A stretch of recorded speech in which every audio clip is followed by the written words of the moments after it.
Yeah, how's it going, guys? It's Richard Unicorn Caller here, and it is Friday. Hope you guys are having a wonderful day. First off, I gotta do a bunch of shout outs, right? Because you guys have been spotting me, Richard Unicorn Caller, in the spiral a lot, and so I honestly feel like I'm a celebrity almost. I might have to wear like some sunglasses or something like that. So here are these shout outs, right? We got a lot of people, right? Like, here it is, right? Digby Giant Fist.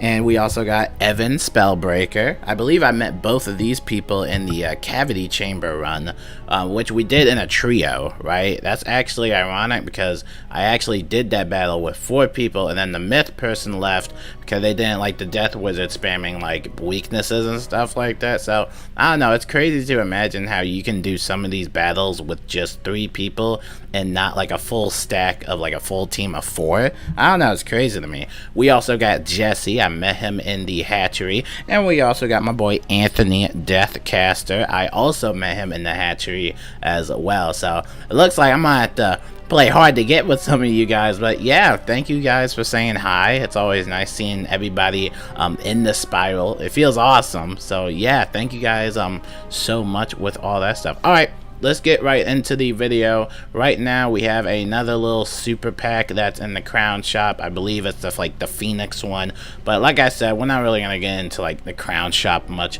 so often. Let's go into membership benefits. It is double pet XP. This is like the 3rd time in a single row that we've gotten double pet XP, and obviously whenever it comes to membership benefits, double pet XP is always the one that is usually the most spammy one. They usually spam double pet XP like every single weekend over and over and over again, and I don't know, I feel like a lot of people are quite exhausted from double pet XP, at least from me. I don't think that double pet XP should be something spammed because it doesn't really give the other membership benefits a chance to really shine, you know? Like maybe we could add double reagents, but we already had double reagents, but maybe 0 energy fishing. I don't know, but maybe a free training point buyback or something else. I just feel like double pet XP shouldn't be spammed this much, because if double pet XP is getting spammed like 3 times in a row, then just make it something passive.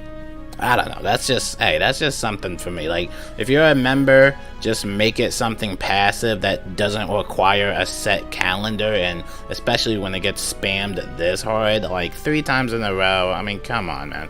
Alright, but anyway, moving on, let's talk a little bit about statistics. Yes, in our latest video, we kind of talked about that whole classic pet bundle nonsense. It's the nasty bundles.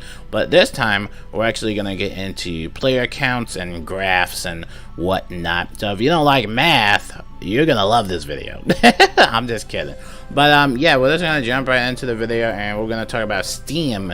And Steam's kind of player count of some sort. It's not gonna be great, and so we're gonna change the screens over here, and I will basically show you and read to you and guide you along with this and stuff like that. So this is the Steam charts for Wizard101. This is one of the many charts that we can actually see online players on throughout the days and stuff like that. And so this is set for the all category, but I can swap it all the way over to the left, and I can go all the way over here. And so this is what the Steam chart would look like in a 1 week. It's a signed function, which everybody has taught me through Twitter, but basically you can think of these types of waves. You'll see the up slope, and then you'll see a down slope. You'll see an up slope, down slope, and then it just keeps going up and down like a little wave type of thing, right? But there's also some other interesting statistics, or just some like things that we can point out about the Steam in general. So instead of doing 1 week, we can go all the way to all. And by the way, I took this around 7:07 p.m. That's when most people, I guess, were on. However, this chart usually does vary from time to time due to the online player. So I guess I could theorize, or we could theorize, that the max amount of players they would have is around 500 to at least 400 minimum, right? All we know is that not 1,000 people are playing on Wizard101 through Steam, and the reason why we know that is because if you look closely, can I zoom in over here? If you look closely up to these numbers, we have the players right now and the 24-hour peak. However, this one was a little bit alarming to some people. This one is a 754 all-time peak. That means that the amount of players that are only on Steam or have made a Steam account or just in general played Wizard101 on Steam is only 754, which, if you think about it, is kind of small if you think about it. Here, I'll circle it right here. This is the all-time peak for players on Steam. It has not exceeded 754 players, right? The only time it exceeded 754 players was actually in May 2020. But ever since then, it has not surpassed that. That's basically the maximum. And then this is your 24-hour peak right here. We can also kind of theorize, I guess that would be kind of like the average player 24 hours a week. It was also mentioned by one of the developers that apparently people are playing in 20-minute bursts, and Steam charts doesn't really show much of the people that log in and off, and it doesn't really show much of that activity. But for the most part, this right here, this one's, I suck at drawing, but 754 players is kind of low for Steam, and a lot of people probably have questions like you guys, and we are here to answer that. So the main problem with Steam is that you cannot transfer an already existing account. So I'll show you, or I'll tell you in an example. So I play on my Richard Unicorn character. I have all this stuff. I have so many memories throughout the spiral, and I met plenty of you awesome souls. And so what happens if I wanted to play on Steam? Well, this is kind of an old account. It's a pre-existing account that was made through Wizard101 website itself. And so in order to actually play on Steam, I would have to sacrifice Richard Unicorn Caller, or basically create a new character entirely, basically.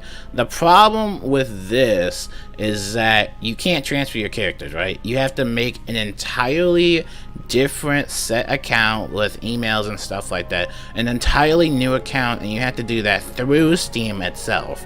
And I believe this happened in like 2018. Yeah, 2018 I believe is when it launched.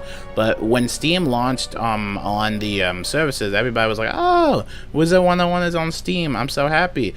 But the problem was you can't actually transfer your own character. You would have to make a totally new account, and you would have to pay through there and everything, and nobody wants to start over just to play on Steam, right? You should not use Twitch view count as a type of good measure of people that actually do play the game, right? Now when we're mentioning like Twitch view counts, these are just people watching live streams. That doesn't really give us a good general estimate of how many people are actually playing the game itself, because you could be at work or you could be at school watching a live stream and not playing the game. So that statistic doesn't really make sense, but I know a lot of people have been judging games popularity, especially by the Twitch view count and also by Steam charts as well. But do you guys really think that there are only that many people playing Wizard101? Which is false. That is completely false. So there's not really an official Wizard101 statgram that has really been like offered or has really been published. So we honestly don't know the full time or just a full player count in general, because that Steam chart is only measuring people that play at Wizard101 on Steam. And then we talked about why it's a low, it's a low ratio and stuff like that. But anyway, that is pretty much it. I think I went over 10 minutes. Oh my goodness. You guys didn't stop me, man. You guys did not stop me. I was not expecting to talk about 10 minutes of that. Should I edit this? Maybe I should edit this down. Alright, my name is Richard Unicorn Caller. I will see you guys later, and thank you for watching. And yeah, I will see you guys later, and peace out. Let me know what you guys think, and I hope you guys have a wonderful weekend. Have fun with double pet XP, and I'll see you guys later. Shout out to everybody, and I'll see you guys next time. Peace out.